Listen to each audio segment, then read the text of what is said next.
So జనాలకున్న most common అపోహ ఏమి అంటే టీబీ ఉత్తి లంగ్స్కే వస్తుంది అన్నది ఒక అపోహ. TB is a bacteria, so it can affect any part of your body.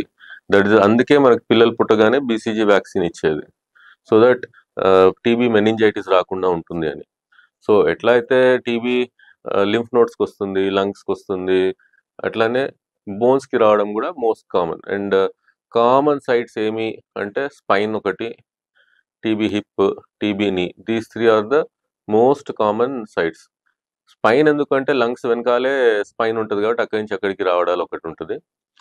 And కామన్గా ఏమి అంటే ఇప్పుడు డాట్స్ ట్రీట్మెంట్ వల్ల కానీ జనాల్లో ఉన్న అవేర్నెస్ వల్ల కానీ లంగ్ టీబీ కేసెస్ కన్నా వేరే టీబీ కేసులు ఎక్కువ చూస్తున్నాం. ఇది ఎప్పుడు ఫ్లేర్ అప్ అవుతాయి అంటే మనకున్న పాపులేషన్కి, మనకున్న టీబీ వీటికి ఎక్కడో ఒక చోట we are exposed to the bacteria. But ఏమి అంటే మన ఇమ్యూనిటీ లెవెల్స్ ఎక్కువ ఉండడం వల్ల we might not be expressing it, or మనకున్న వ్యాక్సినేషన్ స్ట్రెంత్ వల్ల we might not be expressing it. But ఎప్పుడైతే ఇమ్యూనిటీ తగ్గిపోతుందో అప్పుడు అది టీబీ యాక్టివేట్ అయ్యే అవకాశాలు ఉంటాయి.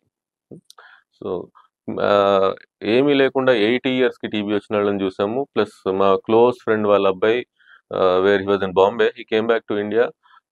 క్రౌడెడ్ జనాల్లో, క్రౌడెడ్ ప్లేసెస్లో ఉండడం వల్ల అండ్ ఏమంటే హాస్టల్ ఫుడ్స్ ఒకటి, సో దానివల్ల దేర్ ఇస్ ఇమ్యూనిటీ కొంచెం తగ్గి టీబీ వచ్చిన కేసులు చూసాము. టీబీ ఇస్ నాట్ అన్ట్రీటబుల్ అయితే కాదు. సో కాకపోతే లంగ్స్ టీబీకి కొంచెం తక్కువ డ్యూరేషన్ ఆఫ్ ట్రీట్మెంట్ ఉంటుంది. బోన్స్కి ఎఫెక్ట్ అయినప్పుడు ఏంటంటే ఇప్పుడు మనకు స్పైన్కి ఎఫెక్ట్ అయింది, బొక్క కొంచెం పెళుసుపడ్డది, కొంచెం కొలాప్స్ లాగా ఏమైనా అయింది అంటే దానికి ఫిక్సేషన్ చేస్తాం. 2 రాడ్లు 4 స్క్రూలు వేసేసి we will prevent it from collapsing. And there might be అంటే హిప్స్కి అయినప్పుడు కొంచెం ట్రీట్మెంట్ ఇచ్చి కొంచెం యాక్టివిటీ తగ్గాక తుంటి మార్పిడి చేయడము. మోకాళ్ళలో కూడా అంతే, మోకాళ్ళ మార్పిడి చేసుకోవచ్చు. ఎముకల బలం తగ్గడము, బ్రెయిన్ హెమరేజ్ వచ్చినాక which part of the brain has got affected అన్నది ఇంపార్టెంట్. సో మనకు కాళ్ళు ఎఫెక్ట్ అయినాయి అంటే బేసిక్గా స్ట్రెంగ్త్ లేకపోవడం వల్ల బోన్స్ స్లోగా వీక్ అవడం మొదలెడతాయి. వాళ్ళకి నడవలేరు, బ్యాలెన్స్గా కరెక్ట్ పోస్చర్లో నిల్చోలేరు. సో అట్లా కరెక్ట్గా నిల్చోలేకపోవడం వల్ల స్ట్రెంగ్త్ అన్నది మారుతూ వస్తుంది. ఎముకల ఆరోగ్యం అన్నది మనకు చాలా ముఖ్యము. అండ్ మనకి ఎట్లా అంటే ఎముకలు are like the pillars. So ఇప్పుడు మనిషి నిలబడాలి, బిల్డింగ్ నిలబడాలి అంటే పిల్లర్స్ గట్టిగా ఉండాలి. ఫౌండేషన్ గట్టిగా ఉండి పిల్లర్స్ గట్టిగా ఉంటే బిల్డింగ్ నిలబడుతుంది. ఎముకలు ఆరోగ్యంగా లేవు, పెళుసుపోయినాయి, మెత్తబడ్డాయి అన్నప్పుడు ఏమవుతుందంటే చిన్న చిన్న వాటికి ఫ్రాక్చర్స్ అవడాలు, ఫస్ట్ ఆఫ్ ఆల్ నొప్పికి లేవలేకపోవడాలు నుంచి స్టార్ట్ అవుతుంది. So osteoporosis it's almost like osteoporosis where first symptom is back ache రావడము, చిన్న చిన్న వాటికి అలిసిపోవడము, వాటితో మొదలవుతుంది. నిదానంగా యాజ్ ఇట్ ఇంక్రీజెస్ ఒక స్టేజ్ ఎట్లా వస్తుందంటే ఇట్లా కుర్చీలో నుంచి లేచి సడన్గా ఇట్లా కూర్చునేసరికి వెనకాల బొక్కలు చిరిగిపోతాయి.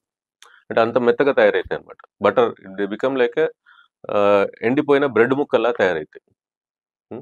సో చిన్న యాక్సిడెంట్కి ఇట్లా కుదుపు పడంగానే ఆ ఫోర్స్కి బొక్కలు చితికిపోయి ఇట్లా గూని అవడాలు అట్లాంటివి స్టార్ట్ అవుతాయి అన్నమాట. సో చాలామంది ముసలోళ్ళు ఇట్లా వంగిపోయి నడుస్తూ ఉంటారు. అది ఎందుకు అంటే ఆస్టియోపోరోసిస్ వల్ల హైట్ తగ్గడము, ఇట్లా గూని తయారయ్యి ఓవరాల్ హైట్ తగ్గుతుంది. సో బయోమెకానిక్స్ అన్ని మారిపోతాయి. The way weight has to transmit in your body అనేది మారిపోతుంది. So so bone strength is very important for you to sit straight or to walk properly.